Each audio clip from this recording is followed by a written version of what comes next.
अगर इंसान खुश रहना शुरू कर देता है तो उसके जीवन में अगर कुछ बाधाएं भी आने वाली रहती हैं तो वह उसे परेशान नहीं कर पाती, क्योंकि इंसान खुद में इतना मगन हो जाता है कि परेशानियां उसे देखकर दूर भाग जाती हैं।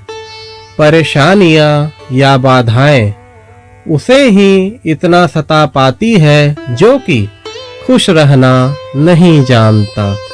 अगर तुम खुश नहीं रह पा रहे हो तो कहीं ना कहीं तुम्हारे जीवन जीने के तरीके में कोई भूल हो रही है, या तो तुम सही प्रकार से जीवन जीना ही भूल गए हो।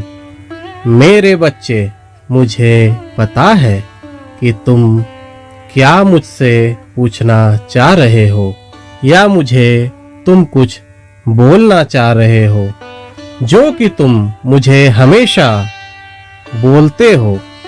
इसलिए मैं आज तुम्हारे बातों को थोड़ा सुलझाना चाहता हूँ। तुम मुझसे जब कहते हो बाबा आप ही बताइए कि मेरे जीवन में खुश रहने वाली कौन सी बात है, मैं कोशिश तो बहुत करता हूँ, लेकिन मेरे बाबा ऐसी कुछ ना कुछ परिस्थितियां बन ही जाती है कि मैं चाहकर भी खुश नहीं रह पाता।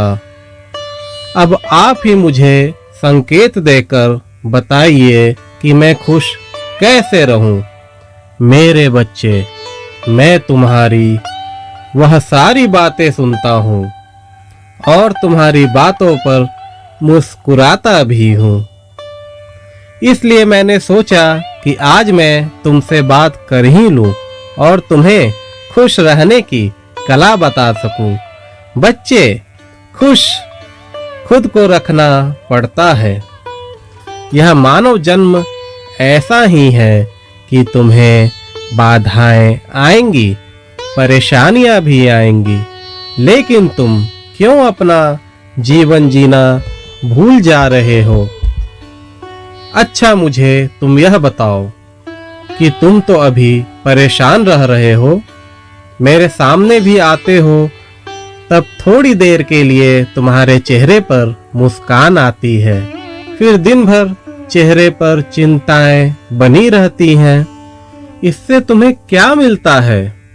अपना तो अपना, साथ ही साथ परिवार वालों को भी तुम ऐसी स्थिति में ला देते हो कि वह चाहकर भी मुस्कुराकर तुमसे बात करने से डरते हैं कि पता नहीं तुम अगर नाराज हो गए तो। नहीं मेरे बच्चे, नहीं, तुम्हें खुद में बदलाव करने की अत्यंत आवश्यकता है। हमेशा खुश रहो।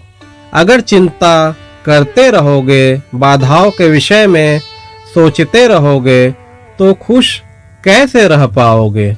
मेरे बच्चे, तुम्हारा साईं है ना, फिर चिंता की क्या बात। तुम्हारा भी समय अच्छा आएगा, यह तो अवश्य भावी है। थोड़ा सबूरी रख इंतजार करो, धीरे धीरे मैं सब ठीक कर रहा हूँ। मुझे भी तो यह लगना चाहिए कि मेरा बच्चा कितना परेशान है, फिर भी देखो मेरा बच्चा कितना खुश रहता है। उसे कितना ज्यादा अपने साईं पर भरोसा है। मेरे बच्चे, तुम्हारी श्रद्धा में कहीं से कोई कमी नहीं है। एकमात्र अगर कहीं कोई कमी है तो वह है कि तुम सबूरी नहीं रख पाते। बस तुम्हें इसमें सुधार करने की आवश्यकता है। जिस दिन से तुमने पूरी तरीके से धैर्य रखना सीख लिया, उसी दिन से तुम्हें खुद में अभूतपूर्व परिवर्तन नजर आने लगेगा। तुम काफी खुश रहने लगोगे। तुम हर पल खुशी को पूरी तरह महसूस कर पाओगे। तभी तुम अच्छी तरह जीवन जी पाओगे। मेरे बच्चे, यही तुम्हारे साईं की चाहत है। तुम खुश रहने लगोगे तो तुम्हारे साईं को अत्यंत खुशी होगी। सदा खुश रहो।